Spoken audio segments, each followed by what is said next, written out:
Welcome, everybody, and good afternoon. Thank you for joining today's webinar organized by EURO-NMD in collaboration with European Academy of Neurology and ERN-R&D for rare neurological diseases. This session marks the second episode of the EURO-NMD webinar series, Management and Treatment of Myopathies, a presentation of Dr. Stefanie Glaubitz.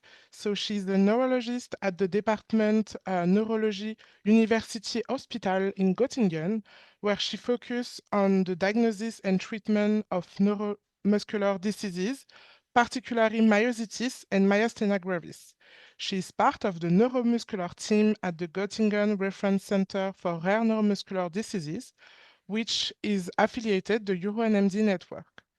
Her research investigates the role of circulating and tissue-specific microRNAs as biomarkers for diseases classification, progression, and treatment response in myositis. She is also investigating the influence of nutrition and physical activity on the progression and symptom burden of the myositis and myasthenia gravis. Stefanie Glaubitz is actively involved in both clinical care and translational research, working to bridge the gap between laboratory findings and improve patient outcomes. Thank you very much for your presentation, and the floor is yours. Yes, thank you so much for the introduction, Elizabeth. My talk will be about pain management in myopathies. And here you see my conflicts of interests. And we are all sitting now in front of our laptops and our computers, and we know that we have to sit here for 1 hour. And maybe some of us, we notice neck pain or shoulder pain. And I think I'm addressing at least half of the listeners now. Maybe we have often neck or shoulder pain, especially due all to the computer work. And this muscle pain is mostly caused by poor posture, but hopefully not permanently or daily. But if you think about all the possible causes of muscle pain, there are quite a number of reasons. And here on this slide, I have only listed a few. And especially I will talk about muscle pain because of muscle diseases. But I think we should all be aware of the other causes. And in order to be able to manage muscle pain in myopathies, it's first of all important to take muscle pain seriously and also as an important symptom and also as an important leading symptom of for a right diagnosis. And in my talk, I will talk about musculoskeletal pain in general. And then I will give you an overview of the mechanism of muscle pain, and then about some causes of myalgia. And then I will go through the diagnostic steps. And then I would like to give you an overview of myalgia and myositis, the pain management and myositis, then about the myalgia in muscular dystrophies, and also I will talk about load-dependent muscle pain. Then I will give you an overview of metabolic myopathies and also pain management and myopathies. And in the end, I would like to show a short conclusion. And when you find a slide with this, I think, violet color, you will know that's the case. And when you see this pink, red color, I will show you some own data because we have some studies started here in Göttingen, and I want to show you our first results, but we are not finished with the studies. Myalgia is a very challenging condition for both, also physicians and also patients. And chronic musculoskeletal pain particularly is in the lower back and mainly caused of poor posture and anything worldwide. And the WHO said that around about 1/3 of the population experiences chronic musculoskeletal pain. And Yeah, the chronic musculoskeletal pain increases suffering during daily activities, leads to an increased use of drugs, and also a higher frequency of sick leave and disability. And it's also creating substantial cost for our healthcare system.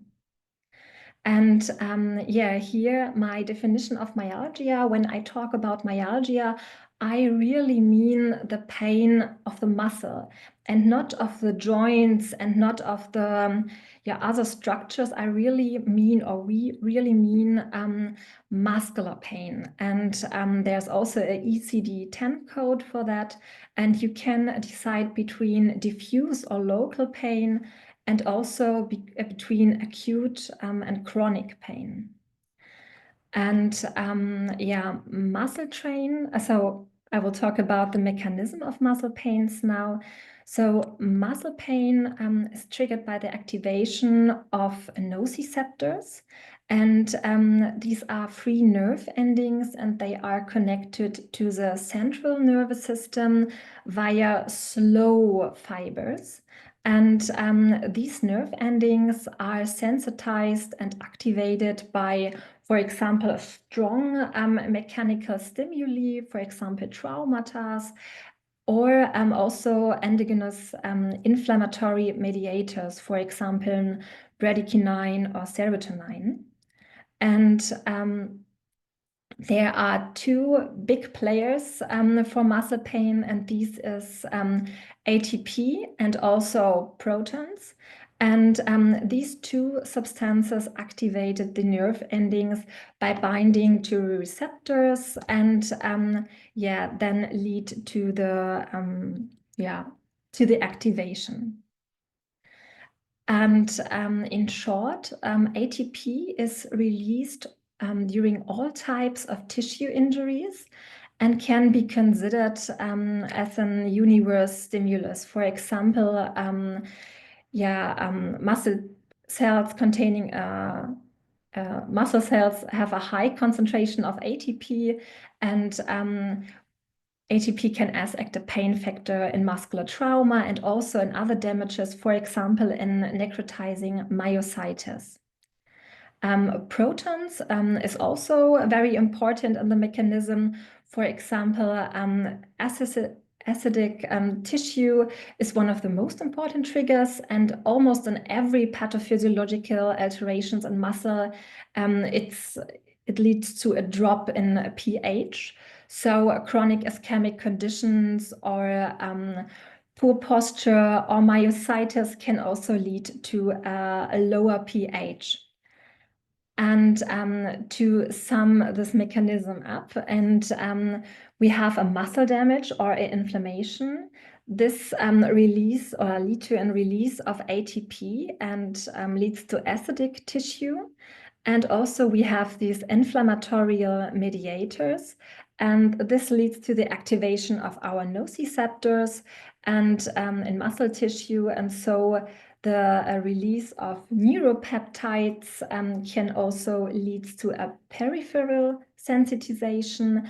And when we have a long stimulus and a lasting stimulus, this can lead to a sensitization of the cells on the spinal cord. And so we have the central stimulation, which causes chronic pain. And yeah, I have listed here a few causes of myalgia. We have a big group with muscle damage, for example, hematoma or also injuries.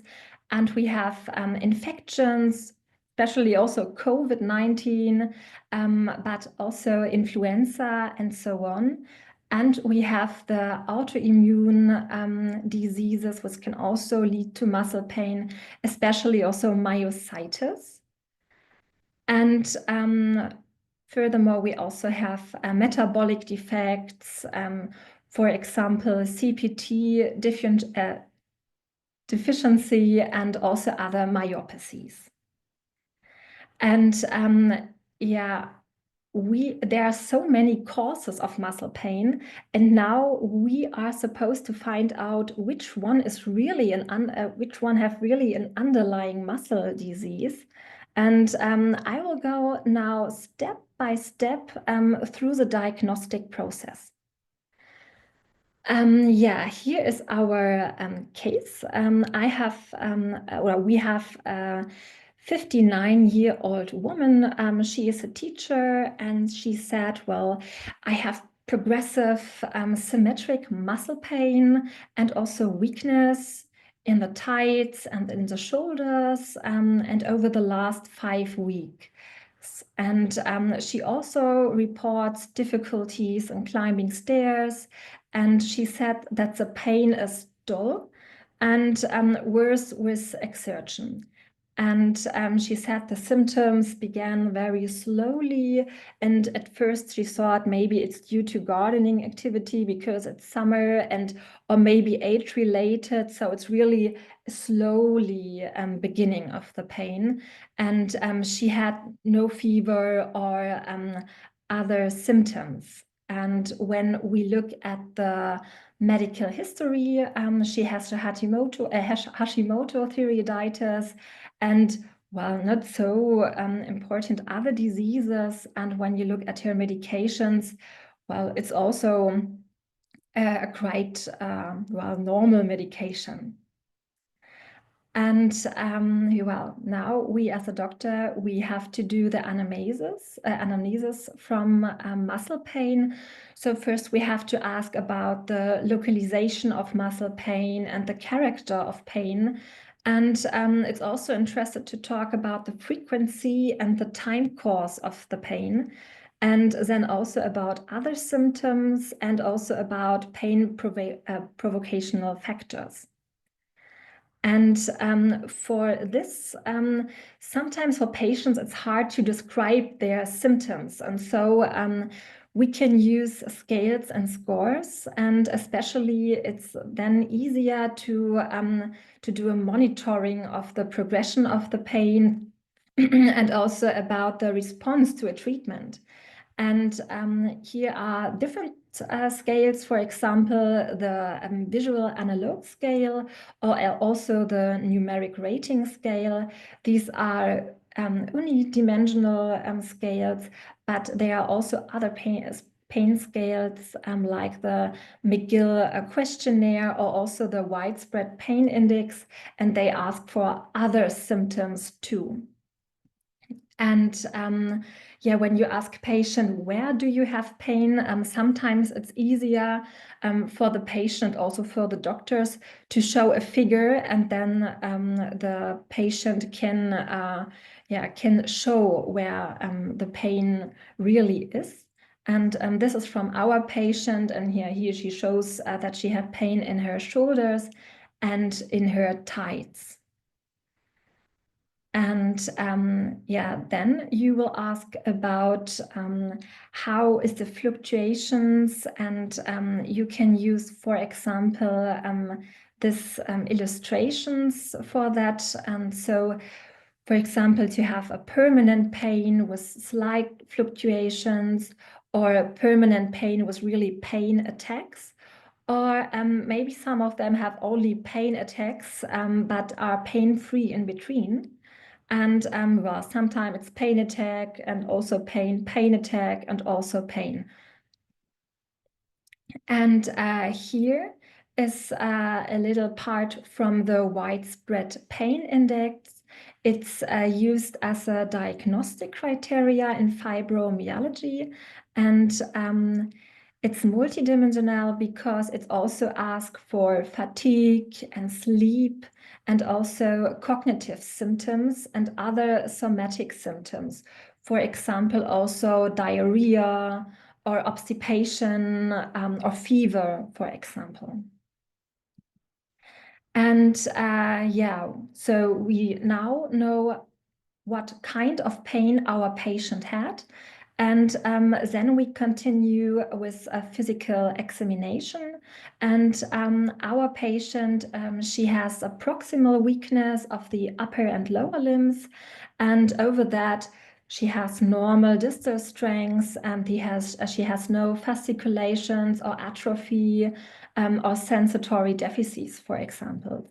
Her gait is quite waddling, And she also have difficulties in rising from a seated position. But over that, we have no pathological findings in the other examinations.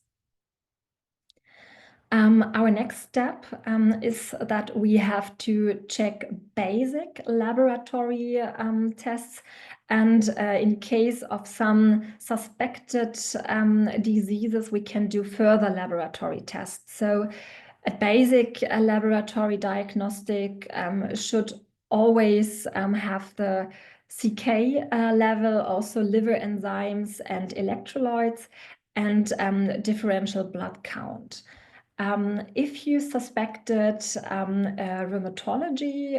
rheumatology disease, you can add those. And if you think of a myositis, you have to add the myositis antibodies, or also serological tests regarding bacteria or viruses. And you can also perform genetic tests or a chemic workup test. In our case, we have a high CK level, and also the adolase was elevated. And yeah, maybe some of them also suspected something like a myositis. And so in this results, we have an anti-HMGCR antibody. And over that, she had no other myositis antibodies. And then you can do further diagnostics, for example, an MRI to find edema or atrophy in the muscles. You can also perform an ultrasound and yeah, then a muscular biopsy. But if you have suspected for example, FSHD or another genetic disease, you do not have to perform a muscle biopsy. And here in this study from Kyriakides, they sum up reasons which lead to have a muscle biopsy very helpful. For example, if you have muscle weakness too, or if you have a second wind phenomenon, or muscle hypertrophy or atrophy and changes in EMG, a muscle biopsy will mostly show you pathological findings. In our case, we have an EMG with findings which are consistent with an acute myopathy. And in the muscle biopsy, we have also necrotic muscle fibers with minimal inflammatory infiltrates. And yeah, in the end, I think this case is clear obvious for some of us. But yeah, she has immune-mediated necrotizing myopathy and maybe statin associated, but it's, well, yeah, what was the management in this case? So we stopped atorvastatin and we initiate a high-dose corticosteroid treatment with a tapering dose. And yeah, she had a lot of physical therapy. Currently, she is also in outpatient rehabilitation. But on the first days, she also said she noticed an improvement of the pain and also muscle weakness.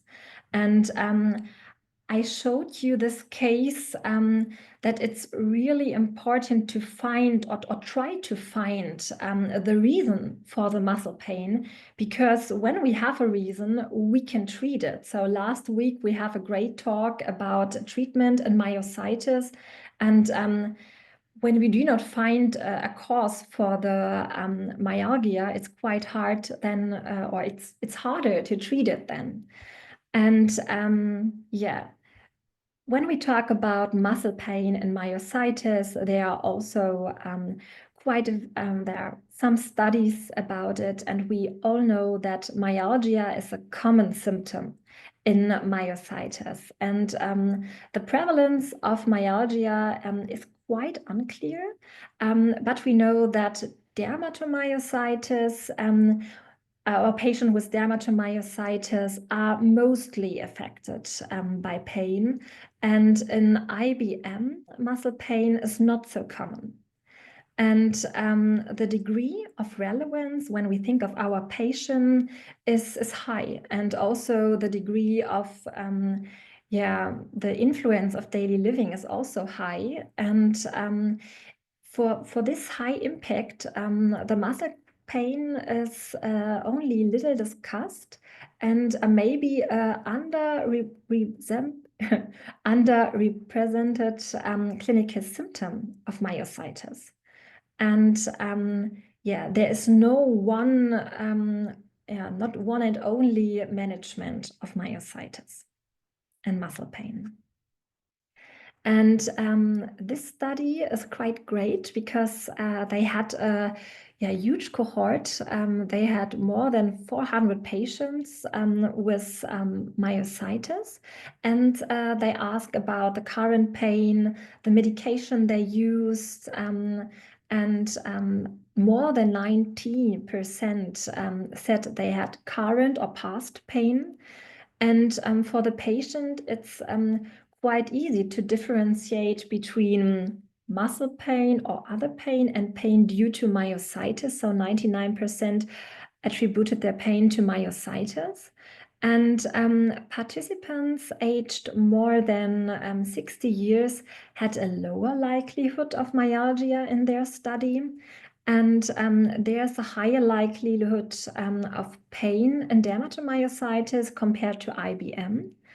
And here is a high number of patients, more than 300 of them, and they used pain medications. And quite around about 70% of them, they also were described opioids. And here is an overview of the distribution of non-opioids medications used by myositis patients. So we see mostly they used NSAID, and then the next big group is paracetamol or neuropathic medications. Also, around about 8% use herbal medications, and here's also steroids, but this means high-dose steroids against pain. And in our study regarding pain, we asked 42 patients so far, and we asked them, how is myalgia in daily living? And we asked the question, does the muscle pain restricted your quality of life?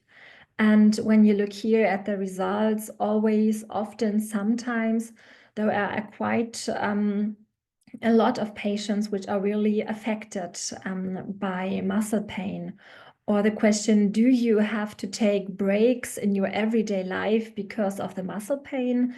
Well, we see that 16 patients had never, but also some patients have really to take breaks in their daily life.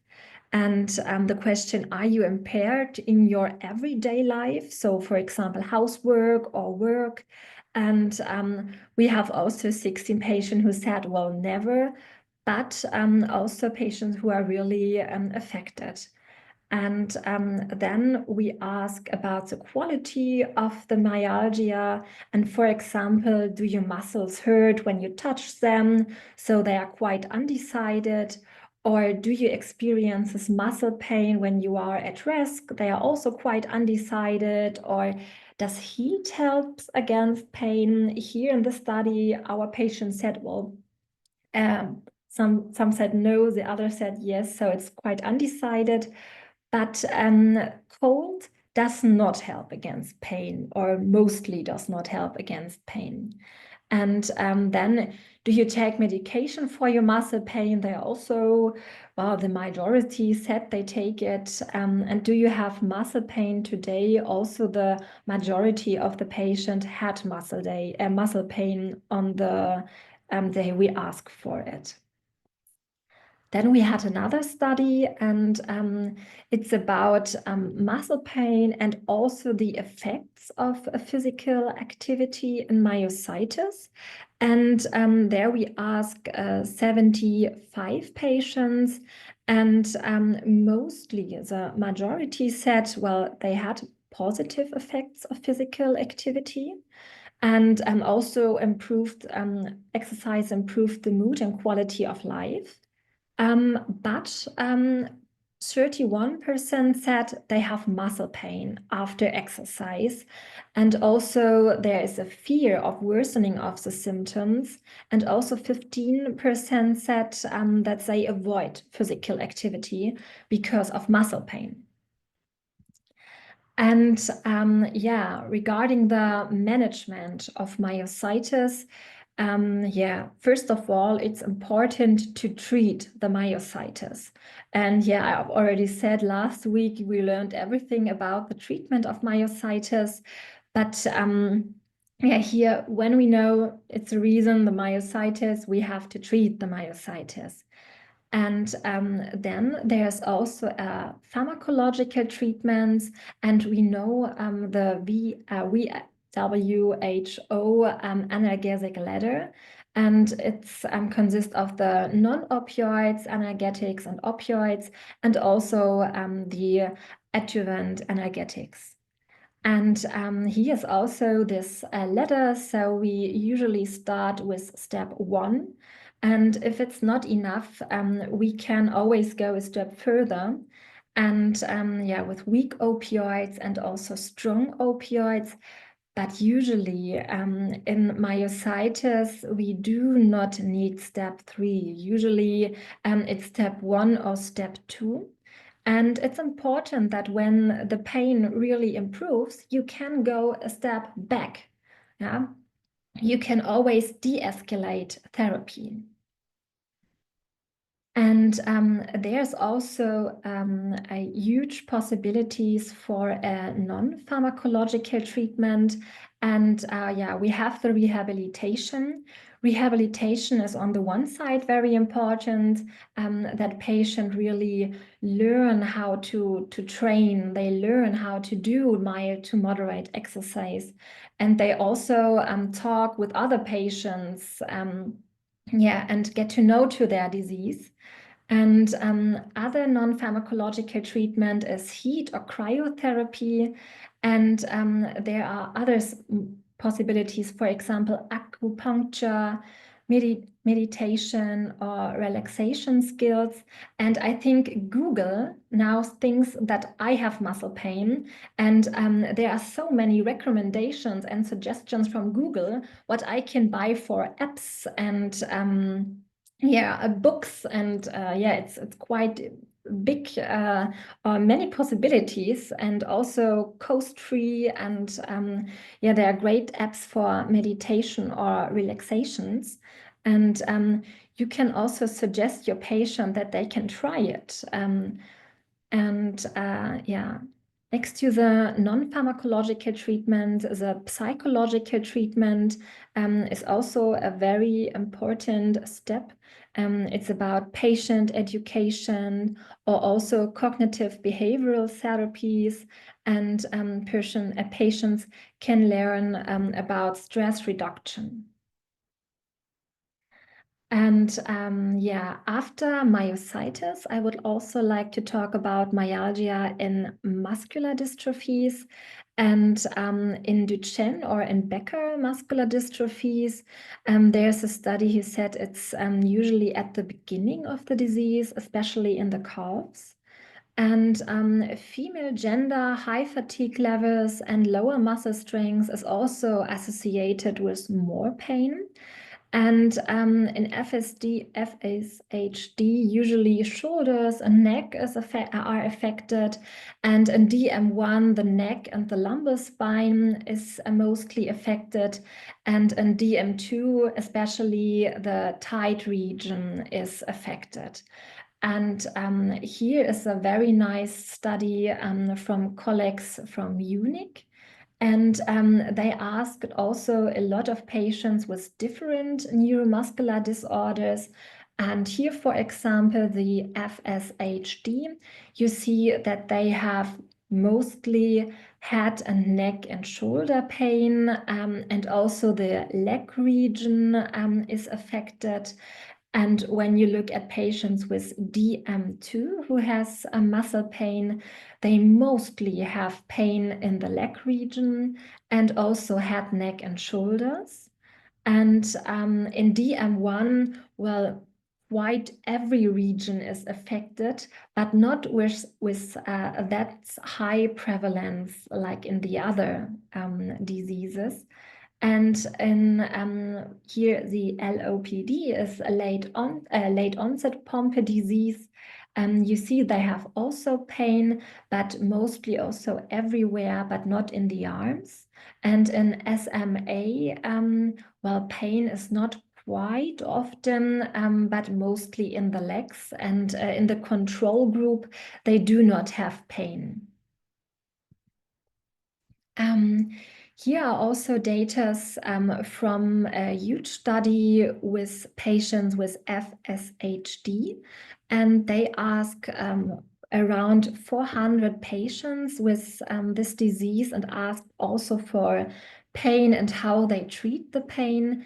And yeah, 90% reported pain at the time of the study, and mostly also in shoulders, but here also in lower back.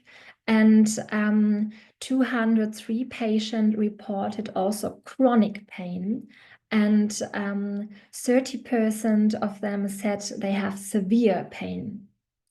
And when you look here at the percentage of patients who take a pharmacological treatment, you see that 30% uses the NSAIDs, and then 30% use opioids, and also then lower degree said other analgetics. There are also antidepressants and anti-epileptic and also other pharmacological groups. And I have also already talked about the non-pharmacological interventions. And here you see that most of the patients use exercise against pain, and hydrotherapy, and this acupuncture. And also massages, it's well, only 11%, but it's used, and or heat, also TENS or biofeedback training. These are all possibilities patient can use against muscle pain. Well, we have already asked 27 patients with hereditary myopathies. And yeah, they had the same questions as our patients with myositis. And we also see here in this cohort that pain plays a big role in patients with hereditary myopathies.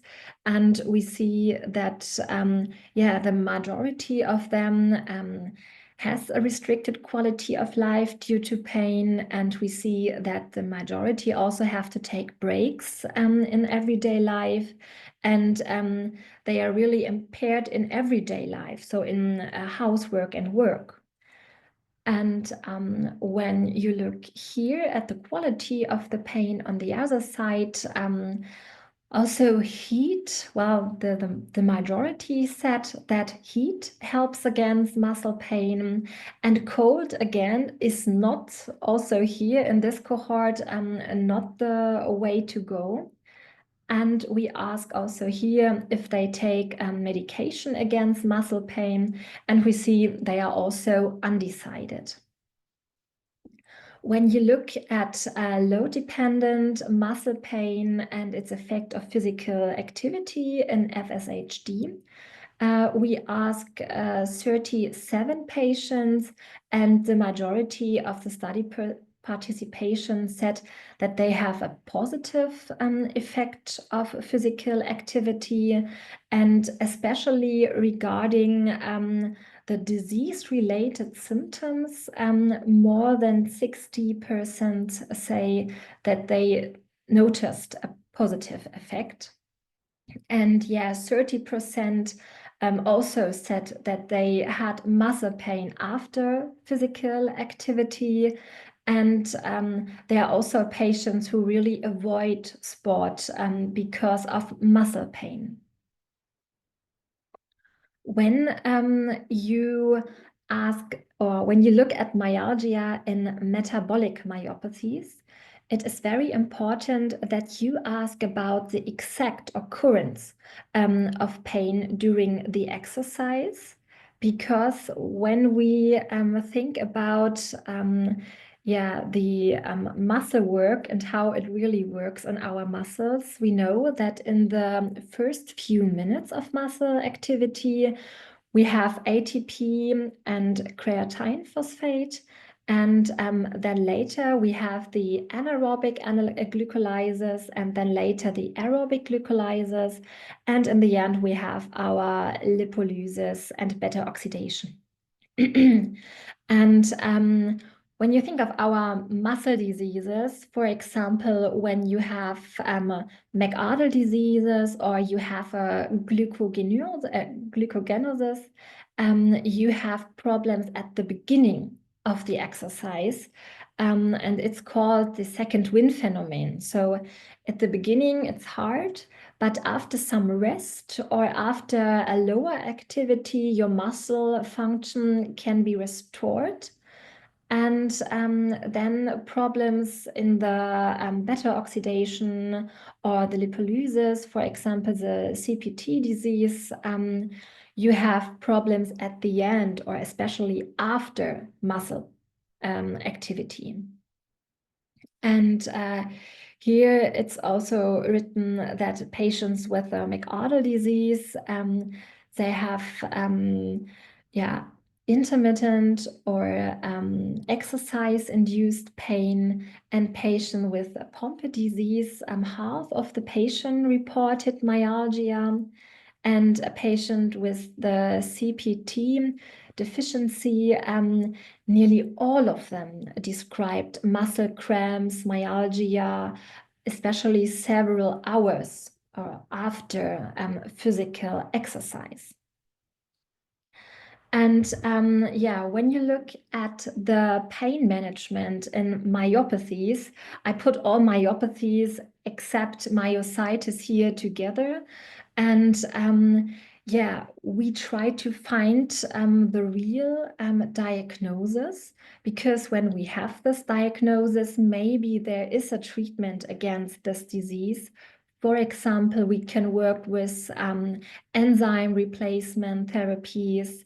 And in general, in metabolic myopathies, we want to avoid hypoglycemia and hyperlactatemia, and not to bring the muscle in more stress.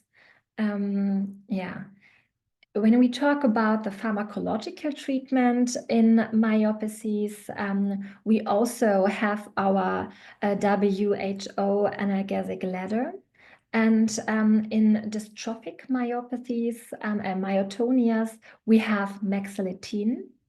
And in some mitochondrial diseases, you can also try coenzyme Q10. You can try it if the patient has an effect. And also here, we do not only need pharmacological treatment, we also need non-pharmacological treatment. And this is the same as in myositis. And we have to look which intervention really helps our patient. Every patient is so different. It's not only one which is always correct. So we see also in our questionnaires, only the half of the patient, for example, with myositis, said that heat is good. So patients have to try what help. And we cannot do it only as a neurologist or as a rheumatologist or pediatrician. We need really a team. And also, if the pain is really serious, we also have to consult a pain medicine physician to help. And when we talk about psychological treatment, you can suggest that they have to go to a psychiatrist or a clinical psychologist. Especially in rehabilitations, you have only clinical psychologists in the team, or you have to go to a physical or occupational therapist to learn how to move, to learn how to use the tricks. And yeah, to sum up the management in myopathies, at first, it's so important to identify the cause of the muscle pain. It can also be a problem with the knee. It do not have to be the DM1, for example. It can also be just the old knee, for example, or the problems with the back, or another underlying disease, for example, also a neuropathy, for example. And then it's important to treat the underlying cause, if it's possible. And then it's always important to intensify or also de-escalate the therapy. And for the measurement of the symptom burden, you can use scales and scores. And also, if you want to check if the treatment is good, you can also use the scales and scores. And for example, also show it to your patients that they see, oh, well, it's really better. Or, well, it does not help. I have to try the next medication or the next non-pharmacological treatment. And always treating pain is not only from the neurologist, it's always multimodally with medications, physical therapy, intervention, and psychological treatment. And when we talk about the pain management, to sum up, pain is really a common symptom in myopathy. Pain is individual. So yeah, I've already said the one has pain in their shoulders, the other has pain in the legs. So it's quite individually, and you have to talk about it. And very important point is that pain really affects quality of life, mobility, ability to do work or sleep, especially also the sleep is important, because when you have pain, you cannot sleep. It goes as without pain. And also the enjoyment of life is affected by pain. And there is no single best management of pain. And we have a lot of options. We have a lot of medications the patient can try. We do not have to try only one ibuprofen, for example. You can also try paracetamol or other medications, or if you have adjuvant medications, you have to look if there are side effects, and then you can try the other. There is no single best management. And especially treatment is not just medication, it's everything. And yeah, thank you for your attentions. And yeah, I'm very interested in the questions and about the discussions we can do together. And here are my references. And here's our working group from Göttingen. Just some pictures. The working group is very big. And here is a doctoral student, and he works on the project with exercise in myopathy. And this is a doctoral student, and he worked on the myalgia in muscle diseases. Yeah, thank you so much for your attention. Thank you very much, Stefanie, for this lecture. Wonderful lecture. We are waiting to see if the audience have some question. For now, we don't have any, but we can wait a little bit. At the beginning, I thought there was something in a chat, but I'm not sure. Yes, no, it was about the form, the Okay. satisfaction form. Okay.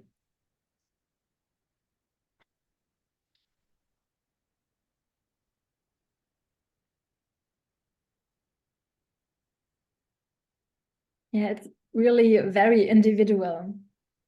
Yeah. And because of the many options, you can try so much and help the patient. Yeah. Yeah.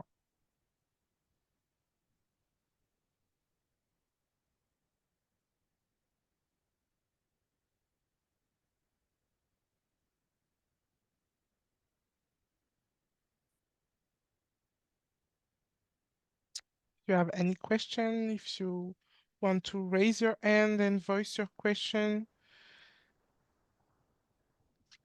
don't hesitate.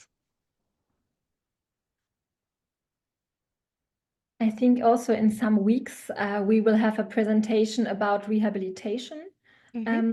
in this round here. Yeah, we will also learn a lot about exercise and what we all can do in the rehabilitation. And especially rehabilitation is so important for our patients. That's nice.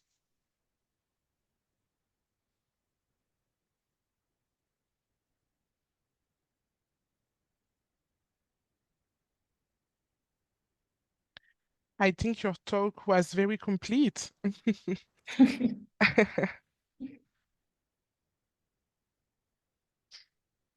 So I will just thank you, Stefanie, Thank for you. this wonderful talk. And if the audience have any question, maybe they can send me an email and I will Yeah. transfer it to Stefanie. Yes, So of course, thank I will you. answer. Yeah, thank you very much, Stefanie, and have a nice evening and see you next time. Yes, thank you so much. Thank Bye. you. Bye bye.